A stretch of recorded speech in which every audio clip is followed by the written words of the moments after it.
Hello नमस्कार मेरे प्यारे साथियों, स्वागत है आप सभी का आपके अपने एडी परिवार पर। मैं रोहित आपके लिए लेकर आ चुका हूं एक शानदार सेशन जो कि आपका निरंतर रूप से चल रहा है। हम लोग जुड़ते हैं हिंदी के शानदार सेशन में, जो कि सीटेट के लिए आपके बहुत ही महत्वपूर्ण सेशन है। अगर आप सीटेट की बात करें तो पेडागॉजी को अगर मैं छोड़ देता हूं हिंदी में, तो 15 नंबर जो बनते हैं वो इन्हीं क्लासों से आपके बनने की प्रबल संभावना रहेगी आपके एग्जाम में। सभी लोग सेशन में जुड़ जाएंगे और सेशन को शेयर कर देंगे। सभी को भाई गुड इवनिंग, राधे राधे, हर हर महादेव, सलाम, सत श्री अकाल, आदाब। आप सभी लोग जुड़ जाएंगे और सेशन को शानदार बनाएंगे। जुड़ जाइए सभी लोग भाई, सेशन को शेयर भी कर दीजिएगा और हम लोग अपनी क्लास को बढ़ाते हैं आगे। चलिए, तो सभी लोग जुड़ रहे हैं सेशन में, आप लोग जुड़ते रहेंगे सेशन में। मैं देख लेता हूं कौन कौन। कोमल कुमारी गुड इवनिंग, कोमल। तहमीद अख्तर स्वागत है भाई। कंचन कुमारी गुड इवनिंग। नीरज स्वागत है भाई। रोहित साहू जी जुड़ चुके हैं हमारे साथ। जेपी जुड़ चुके हैं। और कौन कौन जुड़ चुका है? Meena Thakur, Asha, mission primary teacher good evening, Kiran Kumari, MD Mujrum, चलिए, मोजिर रहमान, कमला, पापा की शेरनी स्वागत है भाई।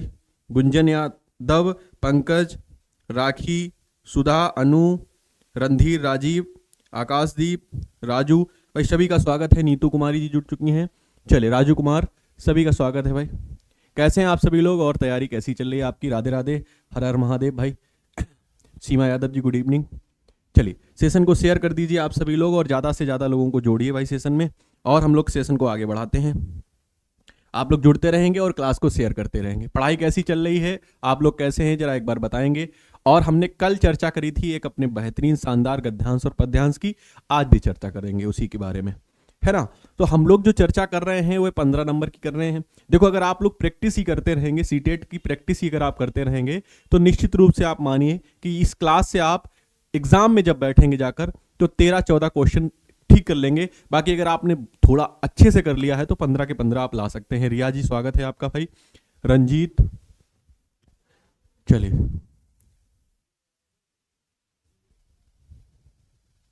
देखिए, प्रवीण निशार जी पूछ रहे हैं कि जो बीएड वाले हैं और जो सीटेट लेवल 2 में हैं उनके लिए कौन कौन सा सब्जेक्ट रहेगा। अगर आपने लेवल 2 की बात करें, अगर आपने बीए किया है तो आपके जो सब्जेक्ट रहे हैं पॉलिटी, सोशल साइंस, जो भी आपका रहा है वो रहेगा। अगर आपने मैथ से किया है तो आपकी मैथ और साइंस रहेगी वहाँ पर। तो ये 2 सब्जेक्ट रहते हैं, ठीक। परी Singh ji good evening, hello hello सभी को भाई, हेलो, स्वागत है। तो हम लोग सेशन को आगे बढ़ाते हैं।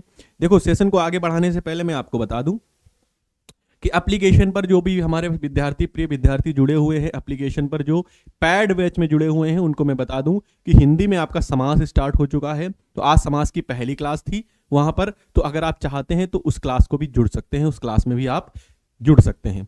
अगर आप हिंदी स्पेशल सिर्फ और सिर्फ हिंदी पढ़ना चाहते हैं किसी भी एग्जाम के लिए, चाहे आप बीपीएससी की बात करें, मैंने बीपीएससी की प्रैक्टिस भी कराई थी और आपकी हाईली डिमांड पर मैं उसको थ्योरी के रूप में लेकर आया हूं कि आपने कहा था कि सर थ्योरी भी पढ़ा दीजिए, जिससे बहुत बेहतर आपकी हिंदी हो जानी चाहिए, जिस हिंदी से ही बहुत से सिलेक्शन आपके निर्धारित हो जाते हैं। तो मैंने वहां पर स्पेशल हिंदी भी स्टार्ट कर दी है। अगर आप किसी भी एग्जाम के लिए, चाहे बिहार के लिए, यूपी के लिए, राजस्थान, एमपी, कहीं के भी लिए अगर आप पढ़ना चाहते हैं तो उन क्लासेस में जुड़ सकते हैं। अर्चना कुमारी जी स्वागत है भाई। चलो, सभी लोग जुड़ जाएंगे क्लास में और सेशन को शेयर कर देंगे। कविता पांडे जी जुड़ चुकी हैं, रुखसार जुड़ चुकी हैं भाई। चलो, तो हम बढ़ते हैं आगे। और ये आपका एप्लीकेशन है, इस एप्लीकेशन को डाउनलोड करेंगे और यहाँ से आप उन क्लासेस को पा सकते हैं, ठीक। फीस बहुत कम है। अगर आप सीटेट का बैच परचेज करना चाहते हैं, प्राइमरी और जूनियर कोई भी बैच, तो 399 रुपए में है। अगर आप हिंदी स्पेशल पढ़ना चाहते हैं तो 199 रुपए में है। चलो, बिल्कुल। तो ये आपके सामने आज का आपका आ चुका है गद्यांश। इसको हम पढ़ेंगे प्रत्येक दिन की भांति। हम इसको पहले पढ़ेंगे, इसका अर्थ समझेंगे और अर्थ समझने के बाद हम इसके प्रश्नों को करेंगे, है ना। चलो, सभी लोग भाई पढ़ेंगे बढ़िया से। अब बातें हो चुकी हो, आपका आना जाना हो चुका हो, तो अब क्लास को स्टार्ट करते हैं। समय को गवाते नहीं है ज़्यादा, है ना। सेशन को शेयर कर दो। 2 चीज़ें आपको करनी है, बाकी चीज़ें हम पढ़ाएंगे और आप पढ़ते रहेंगे तो सारी चीज़ें समझ में आ जाएंगी। आपके जिम्मे क्या है? आपके जिम्मे है सेशन को शेयर करना, लाइक करना, और भाई अगर आप नए हैं तो हमारे साथ हमारे परिवार के सदस्य बन जाएंगे। इस एडी परिवार के सदस्य भी आप लोग बन जाएंगे, ठीक। अगर आप नए हैं तो ये भी कर्तव्य आपका है कि इस परिवार को आगे ले जाना, इस परिवार के लिए अच्छा करना, है ना। तो आप लोग क्या करेंगे भाई? लाइक शेयर आप लोग कर दीजिए, सेशन को लाइक एंड शेयर कर देंगे। उसके बाद हम लोग सेशन को आगे बढ़ाएंगे। हम लोग आज इस पे बारे में चर्चा करेंगे और इसको बहुत अच्छी तरीके से पढ़ेंगे। बिल्कुल सभी लोग लाइक और शेयर करेंगे भाई। देखिए बैच की जानकारी भी आपको मिल चुकी होगी, आपके कमेंट में आपकी चल रही होगी जानकारी भी। सभी लोग सेशन में जुड़ेंगे भाई, सेशन को शेयर करेंगे। देखिए हम पढ़ना स्टार्ट करते हैं, अब जो आते रहेंगे जुड़ते रहेंगे, ठीक। चलो विद्यालय में गणित की कक्षा चल रही थी। विद्यालय में गणित की कक्षा चल रही, अध्यापक विद्यार्थियों को भाग देने की विधि समझा रहे हैं। यानी कि एक क्लास चल रही है, क्लास में क्या पढ़ाया जा रहा है बच्चों को। विद्यालय में जब आप भी टीचर बन जाएंगे, आप भी अध्यापक और अध्यापिका बन जाएंगे, तो वहां पर बच्चों को क्या पढ़ाएंगे, गणित पढ़ाएंगे।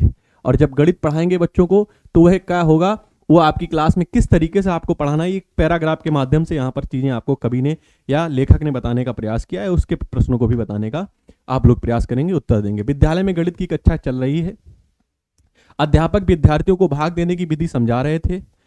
तो किसकी विधि समझा रहे थे, भाग देने की विधि समझा रहे थे। अध्यापक ने बताया अगर 4 आमों को 4 बालकों में बांटा जाए तो प्रत्येक को 1 आम मिलेगा। यानी कि उन्होंने क्या बताया कि 4 आम हैं और 4 ही क्या हैं, बालक हैं, और इन 4 बालकों में 4 आम को हमने बांटा तो प्रत्येक को कितना मिलेगा, 1 आम मिलेगा। वही यहां पर लिखा है, अगर 4 आमों को 4 बालकों में बांटा जाए तो प्रत्येक को 1 आम मिलेगा। इसी तरह से अगर 10 आमों को 10 व्यक्तियों में विभाजित किया जाए तो प्रत्येक को 1 आम मिलेगा। आगे वह बोले, आगे क्या बोले, अगर किसी संख्या का उसी संख्या से भाग किया जाए तो भागफल हमेशा एक ही होता है। क्या होता है, एक ही होता है। यानी कि यहां पर गणित की वह जानकारी दे रहे हैं बच्चों को, और बच्चे उस जानकारी के माध्यम से काफी चीजें सीख रहे हैं। आगे क्या कह रहा है, देखो आगे क्या कहता है। आगे कह रहा है कक्षा में एक मेधावी छात्र था। आप लोगों के जैसे आप सभी लोग मेधावी छात्र हैं, तो आपके जैसा एक कक्षा में छात्र निकल आया और उस छात्र ने क्या प्रश्न किया। कक्षा में एक मेधावी छात्र को इस सूत्र में गलती समझ में आ गई। तो अब एक कक्षा में एक मेधावी छात्र निकला, जैसे कि मैं पढ़ा रहा हूं, तो आप लोगों में से बहुत से मेधावी छात्र होंगे, उनको गलती समझ में आ रही होगी। तो उस वहां इस क्लास में भी मेधावी छात्र निकला और उसको एक गलती समझ में आई। उसने कहा, उसने पूछा, महोदय अगर 0 आमों को 0 से विभाजित किया जाए, अगर 0 आमों को 0 व्यक्तियों में बांटा जाए तो क्या प्रत्येक को 1 आम मिलेगा। उन्होंने क्या कहा था कि अगर किसी संख्या को उसी संख्या से विभाजित किया जाए तो 1 आता है। अब उसने क्या कह दिया, उसने ये बात रखी यहां पर कि जो आपने जो सूत्र बताया उसमें उसको गलती समझ में क्यों आई, क्योंकि उसने कहा महोदय अगर 0 आमों को 0 व्यक्तियों में बांट दिया जाए तो क्या प्रत्येक को 1 आम मिलेगा। तो उसने क्या कहा, 0 आम है और 0 में बांट दिया जाए तो क्या प्रत्येक को 1 आम मिलेगा। इस साधारण प्रश्न को सुनते ही अध्यापक कुछ विचलित से हुए। अगर आप ये प्रश्न हमसे कर दें तो हम क्या हों, विचलित हुए। या आपसे प्रश्न किया जाएगा जब आप अध्यापक बनेंगे, अध्यापिका बनेंगे, तो अगर आपके स्टूडेंट्स ने, आपके छात्र ने, आपकी छात्रा ने आपसे ये प्रश्न कर दिया, बालक बालिका ने, तो आप क्या बताएंगे, आप भी ये सुनकर विचलित हो जाएंगे। तो वे डांट कर बोले, तो आपको डांटना है कि नहीं डांटना है, ये आपके ऊपर निर्भर करता है कि आप समझा पाएंगे कि नहीं समझा पाएंगे। भाई नमस्ते, स्वागत है सभी का। 0 का कोई मान नहीं होता, तो क्या है, डांट कर, अध्यापक महोदय डांट कर बोले कि 0 का कोई मान नहीं होता, पर विद्यार्थी ने आत्मविश्वास के साथ कहा महोदय 0 का मान होता है। क्या कहा, आपके जितना होशियार विद्यार्थी अगर उनको भी मिल जाएगा तो आपको भी अगर मिल जाएगा आपके जितना, या इस विद्यार्थी के जितना मेधावी अगर छात्र आपको भी मिलेगा, तो क्या कहा उसने कि महोदय 0 का मान होता है। अगर 2 के दाईं ओर, ये 2 लिखा है, और 2 के दाईं ओर अगर हम एक 0 लगाते हैं तो वह 20 बन जाता है, और इसी में एक और 0 बढ़ा दें तो वह 200 बन जाता है, हो जाता है। यही विद्यार्थी आधुनिक युग में भारत का सर्वश्रेष्ठ गणितज्ञ बना। यानी कि इन्होंने ही जीरो की खोज की। इन्होंने क्या की, जीरो की खोज की। तो उन्होंने क्या कहा, यही सबसे आधुनिक हमारे सर्वश्रेष्ठ गणितज्ञ बने हमारे आधुनिक भारत में। आधुनिक भारत में उन्होंने सबसे सर्वश्रेष्ठ गणितज्ञ के रूप में जाना गया। क्लियर हुआ। बताओ, ये पैराग्राफ था, इसमें क्या क्या चीजें थी, हमने बहुत विस्तृत रूप में, समझाने का कुछ नहीं था, बाकी पढ़ना था, और मैंने पढ़ा भी इतने अच्छे से है कि बहुत शानदार तरीके से आपको समझ में आ गया है। अच्छा, जिन लोगों की पहली क्लास है भाई, उनसे मैं हम आग्रह कर रहे हैं कि आप सेशन को लाइक जरूर करेंगे, शेयर करेंगे और चैनल को सब्सक्राइब कर लेंगे। इस परिवार के आप रेगुलर सदस्य बन जाइए, और फिर आप आगे जो भी क्लासेस आपको मिलती हैं आपके लिए बेहतर आपको बनाने के लिए, आपके एग्जाम में आपको आगे ले जाने के लिए हमारा तत्पर प्रयास रहता है। इस परिवार का तत्पर प्रयास रहता है कि आप बहुत कुछ अच्छा सीखें, बहुत कुछ समझें। चलो,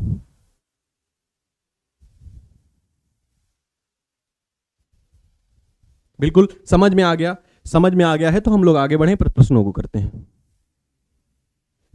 चलिए, कविता पांडे जी आपका भी पहला क्लास है, स्वागत है भाई आपका, आप सभी का स्वागत है। लोकेश जी गुड इवनिंग।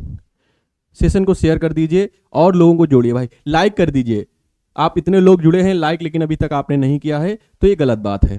हमारा कर्तव्य हम कर रहे हैं, आपको बहुत बेहतर तरीके से समझा रहे हैं और बेहतर तरीके से आप समझ भी रहे हैं, तो आपका कर्तव्य है कि आप सेशन को लाइक करिए। प्रश्न पहला स्क्रीन पर लग चुका है, अब आपका कर्तव्य है प्रश्न का उत्तर करेंगे। क्या है? पहला प्रश्न है, अध्यापक विद्यार्थियों को कौन सी प्रक्रिया समझा रहे थे, और हमने बार बार उस प्रक्रिया पर जोर दिया था। हमने क्या किया था? उस प्रक्रिया पर बार बार जोर दिया था, उस प्रक्रिया को हमने बार बार समझाया था। बिल्कुल अर्चना जी, बहुत बहुत धन्यवाद आपका, आप लाइव आती हैं और तुरंत ही लाइक और शेयर कर देती हैं, यानी कि आप बहुत ही अच्छी छात्रा हैं, विद्यार्थी हैं, स्टूडेंट हैं। चलो बताओ भाई, क्या समझा रहा था? जोड़ की प्रक्रिया समझा रहा था? बिल्कुल नहीं समझा रहा था भाई, वह जोड़ की प्रक्रिया नहीं बता रहा था, घटा की प्रक्रिया बता रहा था नहीं बता रहा था, या गुणा करने की बता रहा था नहीं बता रहा था, और सीधे सीधे लिखा था कि अध्यापक विद्यार्थियों को भाग करने की प्रक्रिया के बारे में बता रहे थे। क्लियर? आ जाओ आगे बढ़ते हैं। इस गद्यांश में, अब आपको गद्यांश में ये पंक्ति नहीं दी गई थी, है ना? इस गद्यांश में भारत के किस क्षेत्र के विद्यालय की प्रशंसा प्रसंग है? तो भारत के किस क्षेत्र के विद्यालय का प्रसंग है? हमें लगता है गद्यांश में ये पंक्ति लिखी नहीं थी मेरे हिसाब से, तो ये टाइपिंग एरर है। बाकी आप आंसर करेंगे, अगर आपको पता है तो आंसर कर दीजिए, नहीं अगर पता है तो कोई बात नहीं, मैं इसका आंसर बता देता हूं, क्योंकि हो सकता है कि टाइपिंग एरर हो। जब आप ये टाइपिस्ट महोदय इसको टाइप कर रहे होंगे तो उन्होंने लिखना भूल गए हो और हमने भी आपको ना बताया हो, है ना? चलिए देख लेते हैं भाई।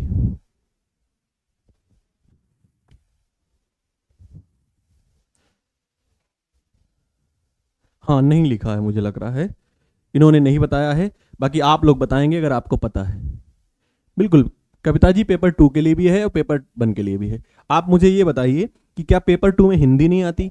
आप अगर साइंस के विद्यार्थी हैं या साइंस की क्या नाम आप लिए हुए हैं लेवल 2 में, या आप आर्ट लिए हैं, तो दोनों में हिंदी आती। हिंदी तो आपका कॉमन रहेगा, हिंदी तो आपकी आएगी। ईवीएस की क्लास बिल्कुल होती है पिंकी जी, ईवीएस की क्लास होती है, एडी सर कराते हैं।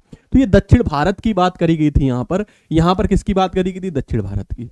पंक्तियों में नहीं दिया गया है, वो है, आप ना समझिए, कोई बात नहीं, लिख लीजिए। देखिए कुछ लोगों ने आंसर भी किया है साउथ इंडियन, बिल्कुल दक्षिण भारत की बात की गई थी भाई, और ये पंक्ति दी गई थी दक्षिण भारत के एक स्कूल में, दक्षिण भारत के एक विद्यालय में गणित की कक्षा में भाग विधि सिखाई जा रही थी, ये आपको वहां पर बताया गया था। ठीक, बी, बिल्कुल बी होगा। तो बी वाले जितने लोग थे सही थे, और जिन लोगों को नहीं पता था सर क्या होगा, तो कोई बात नहीं, आप इसको याद रखेंगे। बाकी जो हम आपको एक प्रकृति हमने आपको कल भी बताई थी, आज भी बता रहे हैं, जो आपके 15 प्रश्न आते हैं, देखो हिंदी में, जैसे मैं अगर आपको बताना चाहूं, जो लोग नए विद्यार्थी हैं मैं उनको बताना चाहता हूं, जैसे आपके हिंदी के कितने आते हैं? हिंदी के 30 प्रश्न आते हैं, ठीक है? हिंदी के कितने आते हैं भाई? 30 प्रश्न आते हैं। इन 30 प्रश्नों में सीटेट की बात कर रहा हूं, लेवल 1 हो या लेवल 2, सीटेट 1 और 2 दोनों की बात कर रहा हूं। अगर इन 30 प्रश्नों में 15 प्रश्न तो आपके ऐसे आते हैं जो पेडागोजी के आते हैं, शिक्षण के आते हैं, ये शिक्षण के प्रश्न होते हैं, और ये 15 प्रश्न जो होते हैं ना, ये आपके हिंदी के आते हैं। इसमें हिंदी व्याकरण होती है, और व्याकरण में जो आपका पार्ट होता है वह होता है गद्यांश और पद्यांश, गद्य और पद्य का होता है। अब अगर मैं बात करूं इन 15 प्रश्नों की, तो इन 15 प्रश्नों में आपके मेरे भाई, हमने आपको एक दिन और बताया था, आज भी बता रहा हूं, 9 प्रश्न आपके होते हैं गद्य के, और यहां पर 6 प्रश्न होते हैं पद्य के। अब इन 9 प्रश्नों में अगर मैं बात करूं आपसे, तो 5 प्रश्न आपके पैसेज से पूछे जाते हैं, और 4 प्रश्न आपके 3 से 4 प्रश्न आपके व्याकरण के पूछ लिए जाते हैं। तो ये व्याकरण के प्रश्न नहीं है जो आप अपने हिसाब से, आपको अगर व्याकरण आता हो तो आप ठीक करेंगे। क्लियर? तो ये आपके व्याकरण के प्रश्न नहीं है। बाकी यहां पर अगर मैं बात करूं तो 4 प्रश्न आपके आते हैं पैसेज से, और 2 प्रश्न आपके आते हैं व्याकरण के। तो ये 4 से 5 प्रश्न, जो 5 प्रश्न आते हैं, 5 से 6 प्रश्न, वो आपके व्याकरण से पूछे जाते हैं, इसको आपको आना चाहिए। बाकी ये आपको पैसेज से प्रश्न है, तो 5 प्रश्न ये और 4 प्रश्न ये, 15 में से आपके 9 प्रश्न तो आप कर ले जाएंगे, 15 में से आपके 8 से 9 प्रश्न आप कर ले जाएंगे। लेकिन जो 6 से 7 प्रश्न होते हैं ना, इनको करने के लिए आपको व्याकरण की जानकारी होनी चाहिए मेरे प्यारे साथियों, तो आप व्याकरण जरूर पढ़ेंगे। अगले प्रश्न पर चलते हैं भाई। क्या कह रहा है, गद्यांश के आधार पर रिक्त स्थान की पूर्ति कीजिएगा। तो अगर 10 आमों को 10 व्यक्तियों में विभाजित किया जाए, है ना, यहां पर वो पहले भी कह रहा था, तो ये यहां पर आपका ब्लैंक है, यहां पर क्या है, खालिस्तान है, तो ये आपका रिक्त स्थान है यहां पर, ठीक। या अगर 10 आमों को 10 व्यक्तियों में खालिस्तान किया जाए तो प्रत्येक को एक आम मिलेगा। तो क्या है, वर्गीकृत, विकसित, वर्णित या विभाजित। बिल्कुल सरल है, बहुत सिंपल सा प्रश्न है और ये आपने कर भी लिया। बताइए, विभाजित किया जाए, तो ये सिंपल सा था। A for AD academy is the right answer. तो ए वाले जितने भी लोग हैं बिल्कुल सही है भाई, इसमें तो कुछ था ही नहीं, इसमें तो कुछ था ही नहीं, डायरेक्ट पंक्तियां उठाकर रखी गई हैं। सर पेपर 2 में ईवीएस भी होता है क्या? अरे मेरे भाई, अगर आपको अभी सिलेबस नहीं पता है तो आप फिर बड़ा अंधकार में जी रहे हैं। सबसे पहला काम होता है किसी भी एग्जाम की तैयारी करने से पहले आपको उसका पाठ्यक्रम पता होना चाहिए, सिलेबस पता होना चाहिए।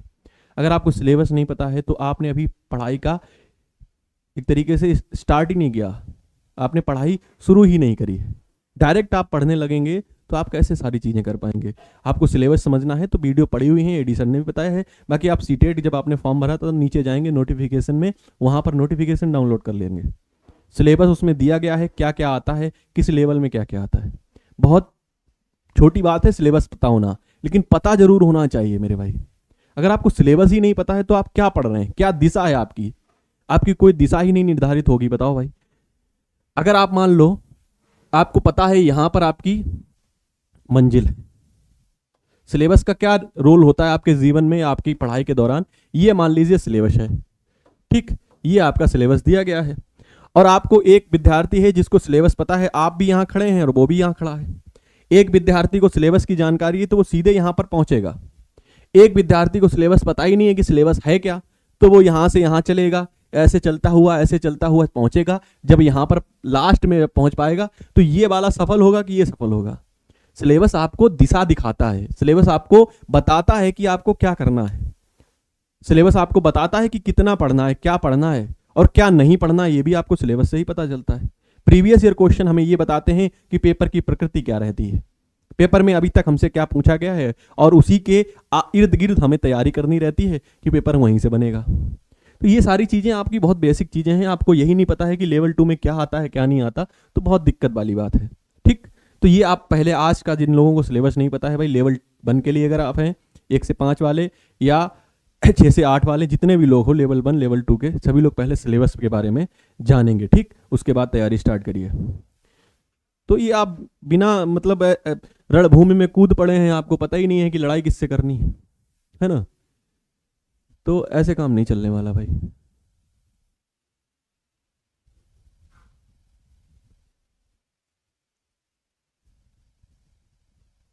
चलो, तो इसका आंसर बताइए भाई। छात्र का प्रश्न सुनकर अध्यापक की क्या प्रतिक्रिया थी? अध्यापक बहुत प्रसन्न हुए थे, अध्यापक बहुत निराश हुए थे, अध्यापक कुछ विचलित हुए थे, या अध्यापक कुछ क्रोधित हुए थे? क्रोध आया था उनको कि विचलित हो गए थे? बताओ।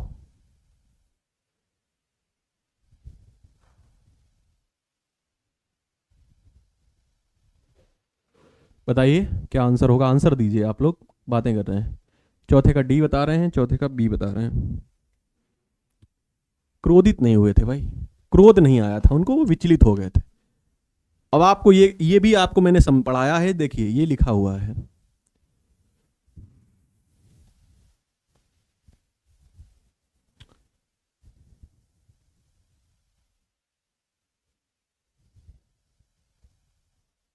देखो ये लिखा है, इस असाधारण प्रश्न को सुनते ही अध्यापक कुछ विचलित से हुए।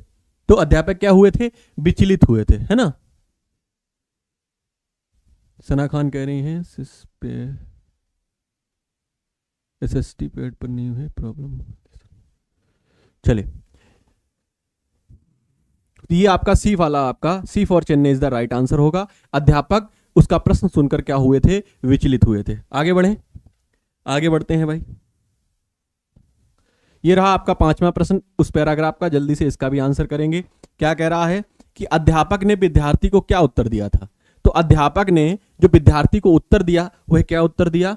उत्तर क्या था? शून्य जैसी कोई अवधारणा नहीं होती, शून्य का कोई मान नहीं होता, शून्य से विभाजन हो सकता है, या शून्य को गिनती में नहीं रखा जाता।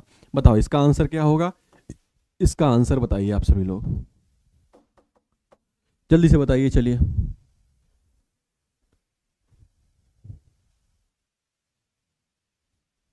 सर ना झूठ बोल रहे थे कि क्लास होगा। किस बात की बात कर रहे हैं आप लोग? कौन सी क्लास के लिए आप लोग बात कर रहे हैं? जरा बताइए मुझे, किसकी क्लास आप लोग चाहते हैं?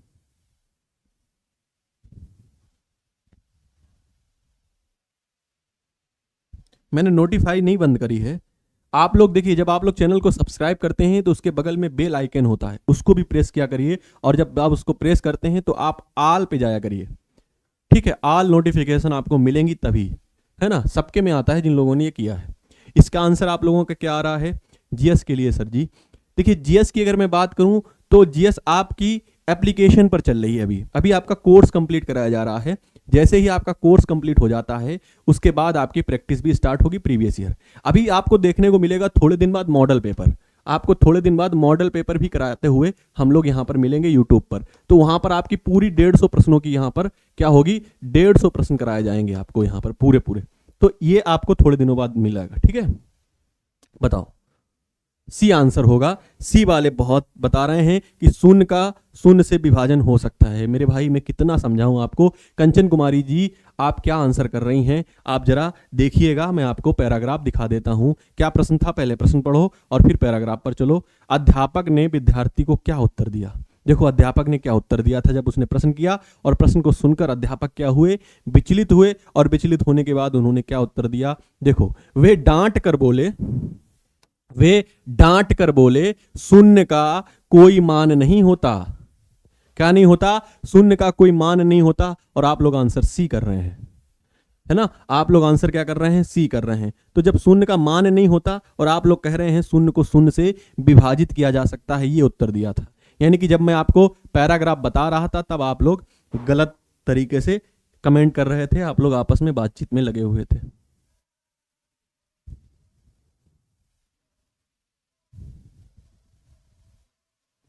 मेरे भाई, गरीब बच्चों की कोई बात नहीं है। बिल्कुल नाम मात्र फीस में आपके लिए बैच चल रहे हैं। अगर आप चाहते हैं तो उन बैच को परचेज कर सकते हैं। सारी चीज़ें फ्री ऑफ कॉस्ट तो प्रोवाइड नहीं कराई जा सकती मेरे प्रिय छात्र, आपको भी इतनी जानकारी है ना?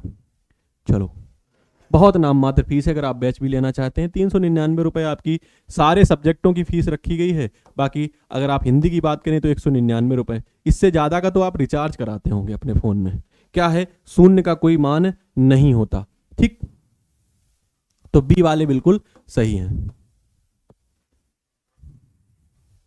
आ जाओ, अगले प्रश्न पर चलते हैं। अगला प्रश्न क्या कह रहा है कि छात्र को अध्यापक से प्रश्न पूछने की आवश्यकता क्यों हुई?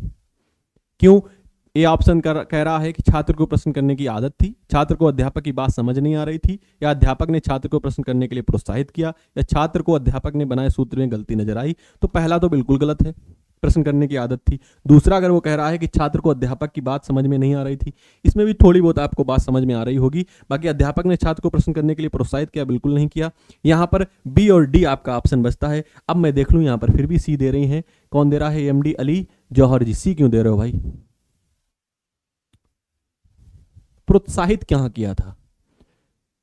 उसको छात्र ने जो सूत्र बताया था, अध्यापक ने जो सूत्र बताया था, उस सूत्र में गलती नजर आई थी, है ना?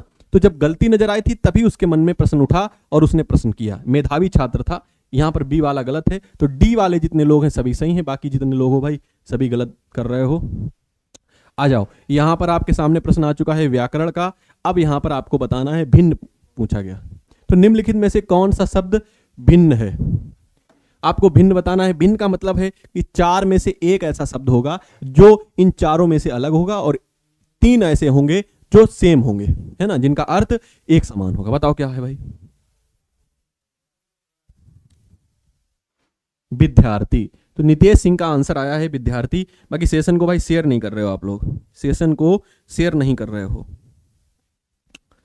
ठीक?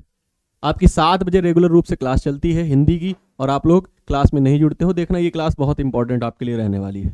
7वें का वी होगा। चलिए, सभी लोग डी, कुछ लोग दे रहे हैं, कुछ लोग डी दे रहे हैं। डी नहीं होगा, असाधारण नहीं हो। देखो, जो सर्वश्रेष्ठ है, मेधावी और असाधारण, जो साधारण बालक नहीं है वही तो मेधावी है, और जो मेधावी है वही तो सर्वश्रेष्ठ है। यानी कि ये तीन जो हैं वह एक ही अर्थ प्रदान कर रहे हैं। लेकिन जो विद्यार्थी है ना, जो विद्यार्थी है वो इनसे अलग अर्थ प्रदान कर रहा है, वो तो स्टूडेंट है, तो ये अलग है, बाकी ये तीनों एक ही जैसे हैं। तो इसका आंसर जो होगा वह क्या होगा, बी होगा। इसका आंसर क्या होगा, बी होगा। ठीक, समझ में आया? तो इसका आंसर क्या बना, इसका आंसर बी बना। B for Bihar is the right answer. B वाले सभी सही हो भाई, सी वाला नहीं है कोई। अभी पीछे चौथे पर ही पड़े हो आप लोग। चलो आओ अगले प्रश्न पर चलते हैं। अब विद्यालय का संधि विच्छेद करना है आपको। विद्यालय का संधि विच्छेद करना है, जल्दी से बताइए विद्यालय का संधि विच्छेद। तो आपका पहला प्रश्न क्या है, पहला प्रश्न है आपको संधि विच्छेद करना है। और दूसरा प्रश्न ये है, इसमें आपको बताना है कि संधि कौन सी है। तो विद्यालय में संधि कौन सी है और संधि विच्छेद करना है आपको। संधि विच्छेद विद्याधन आलय, विद्धन आलय, विद्याधन आलय या विद्धन आलय, जल्दी से बताओ। सभी लोगों का आंसर सही आना चाहिए बिल्कुल।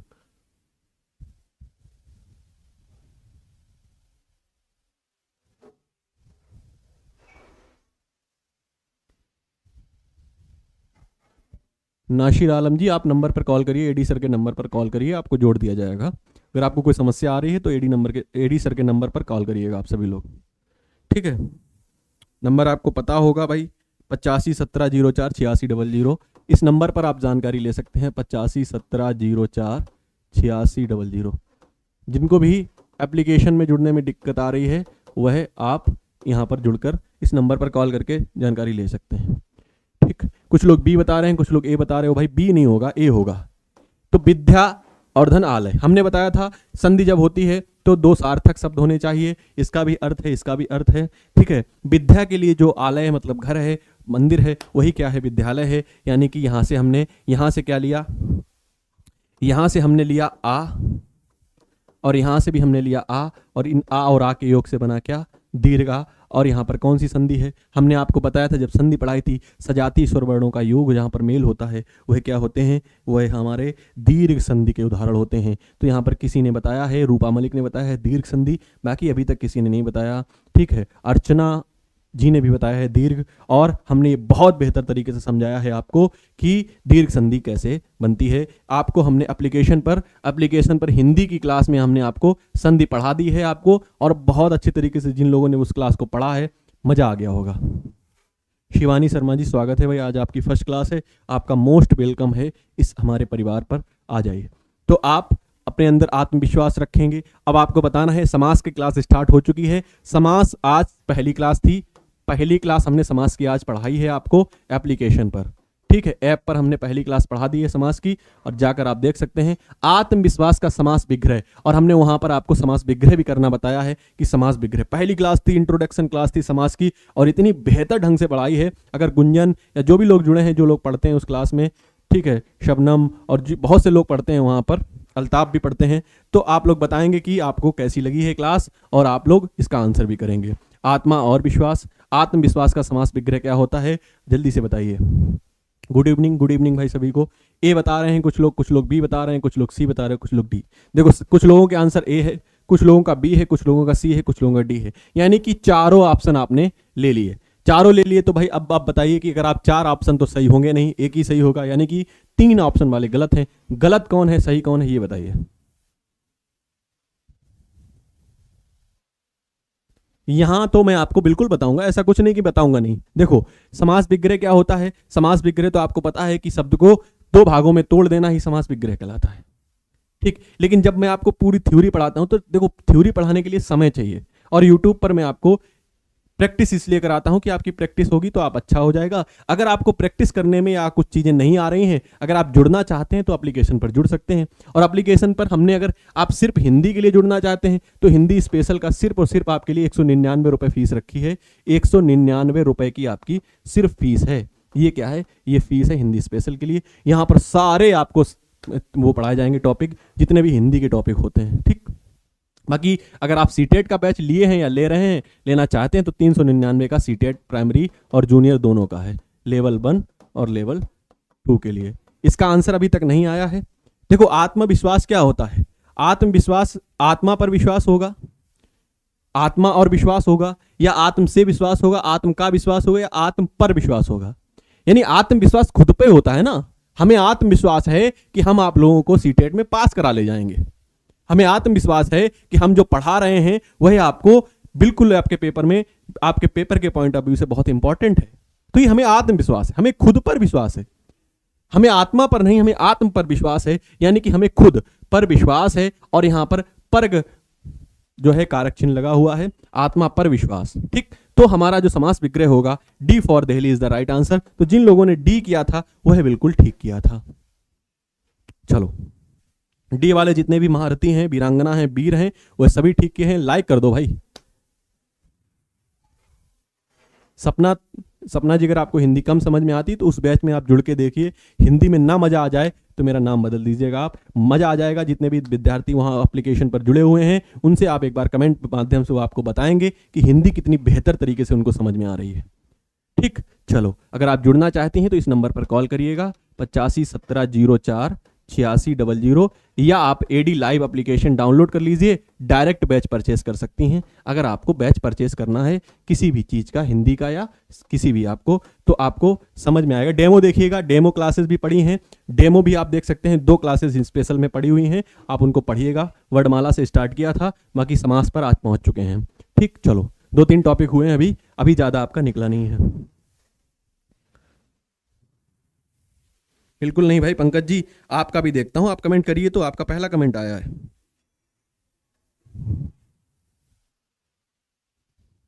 चलिए, तो हमारी बहनें ज्यादा पढ़ती हैं। 9 में से कितने क्वेश्चन आपने ठीक किए हैं? 9 में से कितने क्वेश्चन आपने ठीक किए हैं? जल्दी से आप कमेंट करके बताएंगे सर 9 में से हमारे इतने क्वेश्चन ठीक हुए हैं।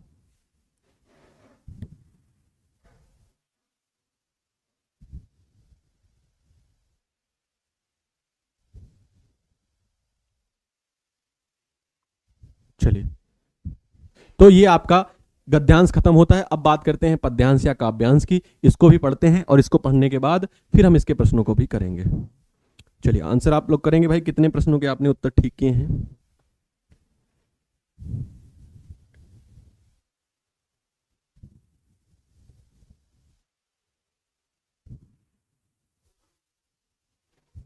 नौ में से 7 है, 9 में से 6 है। इस तरीके से आपने आंसर किए। चलिए, बहुत अच्छी बात। आइए गद्यांश पर चलते हैं। गद्यांश हो चुका है, अब काव्यांश पर चलते हैं। क्या कह रहा है? यथा समय, यथा मतलब होता है जैसा। यथा समय, मुल्कित, मुल्कित मतलब होता है खिला हुआ। क्या है? मुकलित, मुकलित हो। यथा समय मुकलित हो, यथा समय पुष्पित हो, मतलब यथा समय यह है खिला हुआ। ठीक, खिला हुआ हो या पुष्पित हो, मतलब पुष्प आ रहे हो। चलिए, कोई बात नहीं, आप अभी आए हैं, कोई बात नहीं, आगे आप ज्वाइन करेंगे आगे कोई क्वेश्चनों को। यथा समय फल दें आम और जामुन, लीची और कटहल। तो कौन से फल होंगे? आम का फल होगा, जामुन का फल होगा, लीची का होगा और कटहल का होगा। ठीक, तो फिर मैं ही बांझ रहूं, तो फिर मैं बांझ ही रहूं। बांझ का मतलब हो तो संतान ना होने की स्थिति, है ना। तो फिर मैं ही बांझ रहूं, मैं ना दे पाऊं परिणत प्रज्ञा का अपमान फल, यह कैसा होगा।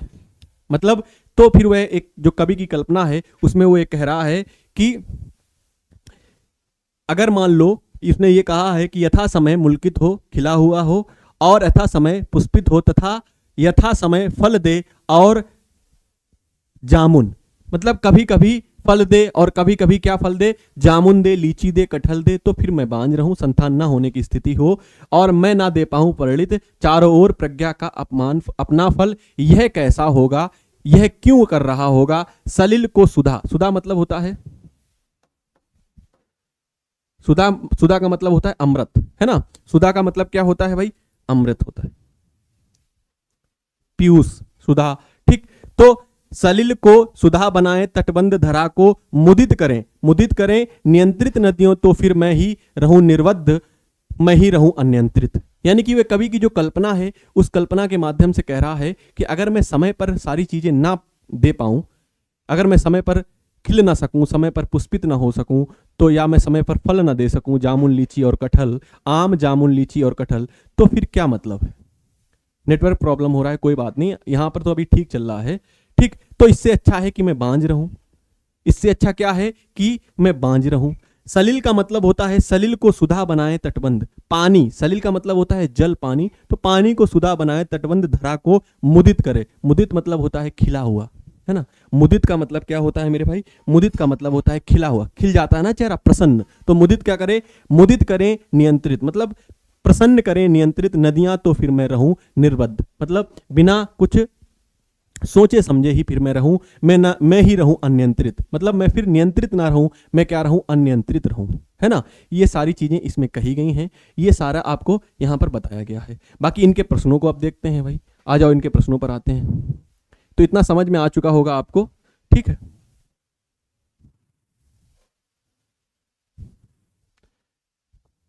देखो पहला प्रश्न क्या कह रहा है, 7 बजे से ले रहे हैं भाई, क्लास आपकी 7 बजे से चल रही है। अब क्लियर होगा, बफरिंग नहीं हो रही होगी। काव्यांश में किन फलों को पुष्पित होने की बात कही गई है? बताओ किन फलों को पुष्पित होने की बात कही गई है काव्यांश में? जल्दी से इसका आंसर करोगे। क्या होगा? आम, लीची, पपीता, आम, सहतूत, कटहल, आम, जामुन, लीची, और आम, कटहल, सेब। जल्दी से बताओ क्या था, किन फलों को पुष्पित होने की बात कही थी? कुछ लोग डी बता रहे हैं, पंकज जी आप बता रहे हैं डी, सपना सी बता रही हैं, बाकी सभी लोग सी बता रहे हो। बी, गुंजन ने बी बताया है। देखो सहतूत तो उसने कहा ही नहीं था, पपीता तो कहा ही नहीं था, सेब तो कहा ही नहीं था, तो आम, जामुन और लीची ये आपने वहां पर उसने आपसे कहा था, यानी कि यहां पर आपका आंसर क्या होगा? C for Chennai is the right answer. ठीक, चलो आओ अगले पर आओ। तो कवि द्वारा स्वयं किस फल को देने की बात की गई? योम क्षोम का फल, भावनाओं का फल, आशाओं का फल, या बुद्धि की प्रतिभा का फल? बताओ किसका दिया गया भाई?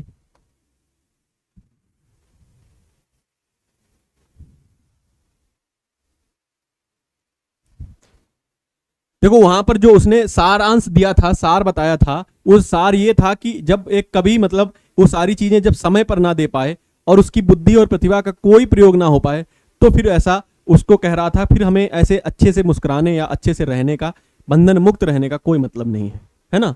तो इसका जो आंसर बनेगा, इसका आंसर होगा डी। इसका आंसर क्या होगा? D. D for Delhi is the right answer. बुद्धि और प्रतिभा का फल की बात करी है उसने। किसकी बात की है? बुद्धि और प्रतिभा के फल की। ठीक, चलो सी नहीं होगा भाई, आशाओं का फल नहीं, सी नहीं होगा। जो उसका सार था, बुद्धि और प्रतिभा की बात करी थी। अब इसका मतलब बताइए आप, किन पंक्तियों के माध्यम से कवि के आश्चर्य भाव का पता चलता है? किस पंक्तियों के माध्यम से कवि के आश्चर्य भाव का पता चलता है? यह क्यों कर रहा होगा, यथा समय पुष्पित हो, मैं ही ना दे पाऊं, या तो फिर मैं ही बांझ रहूं। तो आश्चर्य भाव कौन सा है इसमें आपको बताना है, ये वाला होगा या ये होगा, ये होगा या ये होगा, बताओ।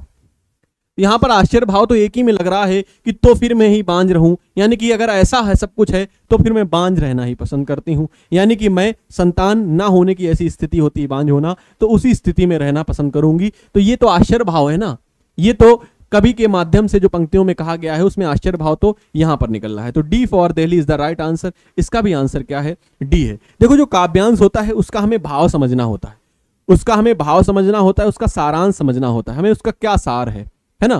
तो उसका हमें सार भाव सब कुछ समझना होता है। चलिए रंजीत जी भाई स्वागत है आपका। आ जाइए अगले प्रश्न पर। पृथ्वी को आनंदित करने में किसका योगदान है? अब आपको यह बताना है। तो पृथ्वी को जो आनंदित करता है उसमें किसका योगदान है? आंसर जल्दी से बताएंगे। आनंदित कौन कर रहा है? नदियां कर रही हैं, मिट्टी, बुद्धि या मनुष्य? बताइए कौन कर रहा है? पृथ्वी को आनंदित कौन कर रहा है?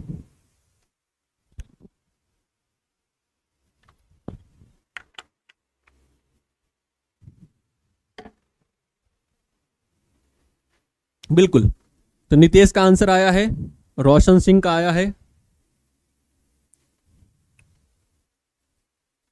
रवि ने बताया है बी। ए होगा, नदियां कर रही हैं भाई। मिट्टी आनंदित नहीं करती, बुद्धि, मनुष्य तो नहीं करते, तो यहां पर क्या है? नदियां आनंदित करती हैं। तो नदियों का ही तो योगदान है आनंदित करने में। बिल्कुल। कौन पूछ रहा है भाई ये? आशा लांबा जी। बिल्कुल, सीटेट में आपके संधि आता है, समास आता है। आप कैसी बात कर रही हैं? अभी आपने थोड़ी देर पहले दोनों प्रश्न देखे थे, संधि और समास के प्रश्न देखे थे। संधि समास आता है, उपसर्ग प्रत्यय आता है, उपसर्ग प्रत्यय आता है। कभी कभी आपसे संज्ञा, सर्वनाम, विशेषण के भी प्रश्न पूछता है। संज्ञा, सर्वनाम, विशेषण, अलंकार, पर्यायवाची, विलोम, वर्तनी, बहुत सारे टॉपिक आते हैं। व्याकरण तो आपको पढ़नी ही पड़ेगी, व्याकरण तो आपको पढ़नी ही पड़ेगी। तो यहां पर क्या आंसर होगा? A for AD academy is the right answer. अगले पर चलें, अगले पर चलते हैं। अगर आप हिंदी को पढ़ना चाहते हैं, देखिए अगर आप हिंदी को पढ़ना चाहते हैं और अगर आपको लगता है कि सीटेट के इतर, अगर आप कुछ सोचते हैं कि आपको हिंदी और भी किसी चीज के लिए पढ़नी है, अगर आप और भी सारी चीजों के लिए पढ़ते हैं, तो मेरे भाई आप बैच ले सकते हैं। 199 रुपए का बैच है, हिंदी स्पेशल का बहुत नाम मात्र रखा गया है। तो आप उस बैच को परचेज करिएगा और हिंदी अपनी बेहतर करिएगा। जरा एक बार डेमो जरूर देखिएगा, है ना। देखिए रंजीत कुमार जी कह रहे हैं, सर आपका क्लास करने के बाद हिंदी में 22 नंबर आए थे बट टोटल 72 रह गए, इससे फाइनल करना है। बिल्कुल करना है भाई, हिंदी में आपने अच्छा स्कोर किया है। बाकी देखें जो रंजीत जी बता रहे हैं, रंजीत जी को मैं बता दूं या आप सभी को बता दूं कि हिंदी जो इस बार आई थी सीटेट में, हिंदी जो इससे पहले वाला पिछला पेपर निकल चुका है, उसमें हिंदी बहुत टफ आई थी, उसकी पेडागोजी बहुत टफ थी। टफ पेडागोजी में इन्होंने 22 क्वेश्चन सही किए हैं, यानी कि हिंदी में जो हमारे साथ इन्होंने प्रैक्टिस की थी तो बहुत अच्छी तरीके से प्रैक्टिस की थी। 15 नंबरों की वह बहुत शानदार तरीके से की थी इन्होंने, है ना। आगे चलते हैं भाई। किन पंक्तियों में सृजन का भाव झलकता है? ठीक, अब आप बताएंगे कौन सी ऐसी पंक्तियां हैं जिसमें सृजन का भाव झलकता है। सृजन का मतलब होता है उत्पत्ति, सृजन का मतलब होता है किसी चीज का सृजन करना, उत्पत्ति करना, है ना।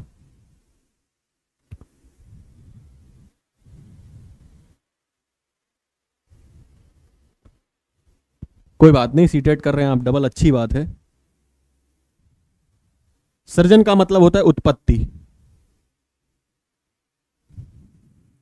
तो सृजन का भाव कौन सी पंक्तियों में झलकता है? इसका मतलब है उत्पत्ति का भाव। ठीक, आम और जामुन, लीची और कटहल तो फिर मैं ही बांझ रहूं, यथा समय पुष्पित हूं, यह कैसा होगा? बताओ भाई।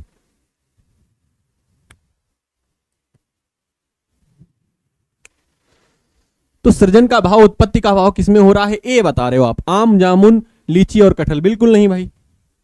यथा समय पुष्पित हो, पुष्पित का मतलब होता है फूल जब खिलता है, पुष्पित होता है, तो उसको ही कहते हैं पुष्पित हो, है ना। तो यहां पर आंसर क्या बनना है भाई? आंसर बनना है सी। गलत बता रहे हो सभी लोग भाई। यथा समय पुष्पित हो, नीतेश ने बताया आंसर बिल्कुल ठीक। तो C is the right answer, C is the right answer, यथा समय पुष्पित हो। ठीक है भाई, आगे आ जाओ। देखो यहां पर आ भी गया। यथा समय से क्या तात्पर्य है? यथा समय से क्या तात्पर्य है? यह भी व्याकरण का प्रश्न है। समय के अनुसार, समय के बाद, अचानक या समय से पहले। बताओ इसका क्या मतलब होगा?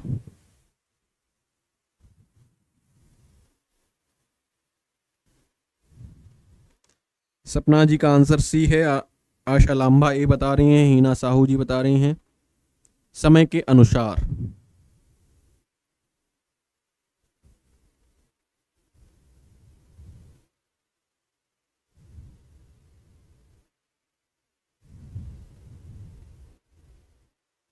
कोई बात नहीं, आप लेट हो गए, आपने रूम लिया है, आपने रूम लेकर आप पढ़ाई करेंगे, तो मैं आपको शुभकामनाएं दे रहा हूं भाई। पढ़ते रहिएगा, समय मत व्यर्थ करिएगा, है ना। चलिए, तो यथा समय का मतलब है समय के अनुसार। अगर मैं इसकी बात करूं तो समय के अनुसार में अगर समास की मैं बात करता हूं कि समास कौन सा है, वो आपसे पूछ सकता है यथा समय में। इसमें पूछा है कि तात्पर्य क्या है, अगर वो पूछता समास कौन सा है, तो इसमें मेरे भाई अव्ययी भाव समास है। कौन सा है? अव्ययी भाव समास, अव्ययी भाव समास है। अगर मैं बात करूं अव्ययी भाव समास की, तो प्रथम पद क्या होता है या पूर्व पद जो होता है वह क्या होता है? अव्यय होता है। ठीक, तो इसमें पहला पद अव्यय होता है, या अव्यय के साथ साथ आप कह सकते हैं कि उपसर्ग होते हैं।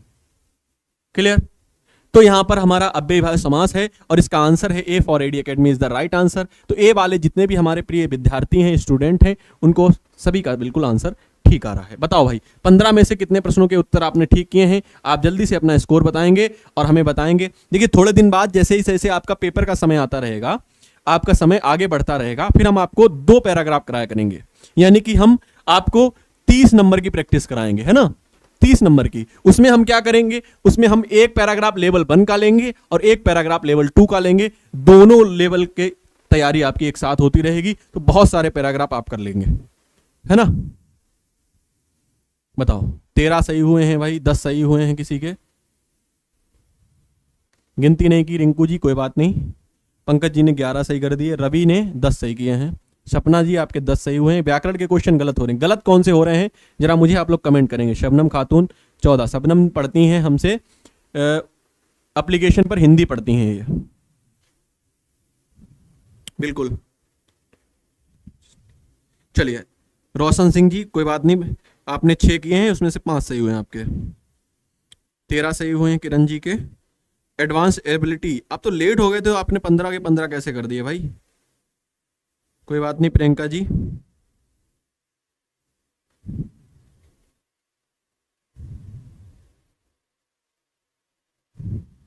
पंकज जी आपने 14 कर दिए, बहुत शानदार। चलिए, और किसी को कोई डाउट है भाई? तो अब व्याकरण, अगर आप भाई देखो, व्याकरण तो आपको पढ़नी ही पड़ेगी, मैं आपसे बार बार इस चीज के लिए कह रहा हूं। तो व्याकरण पढ़ने के लिए अगर आप चाहते हैं तो बैच परचेज कर सकते हैं, बाकी आपकी मर्जी है, आप जैसे भी चाहें, क्योंकि व्याकरण के प्रश्न पूछे ही जाते हैं। मैं आपको जानकारी दे देता हूं, देखिए हमारा एप्लीकेशन है, अगर आप चाहते हैं तो एप्लीकेशन को भी डाउनलोड कर सकते हैं। ठीक, ये रहा आपका एप्लीकेशन, ये एप्लीकेशन है, ये एप्लीकेशन है, आप चाहें तो इस एप्लीकेशन को डाउनलोड कर सकते हैं।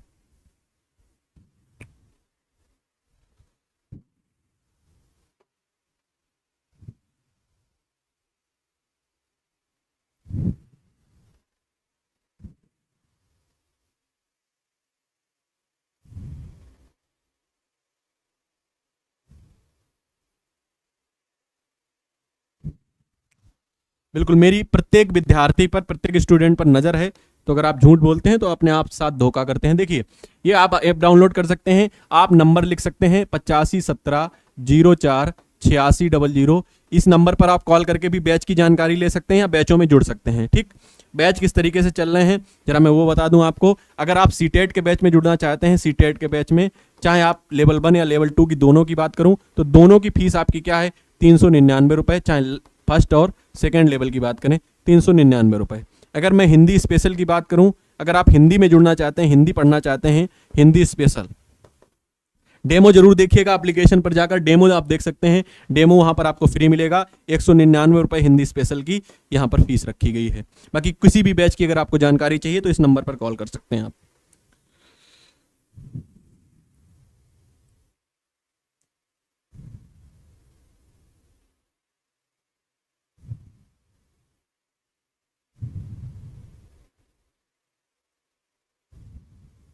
चलिए, आप पुराने स्टूडेंट हैं, बहुत अच्छी बात है भाई।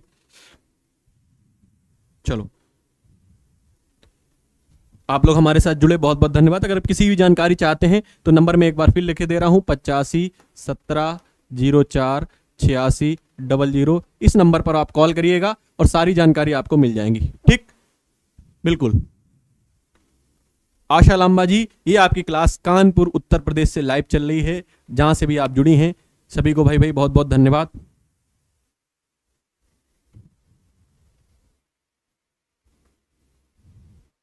चलिए,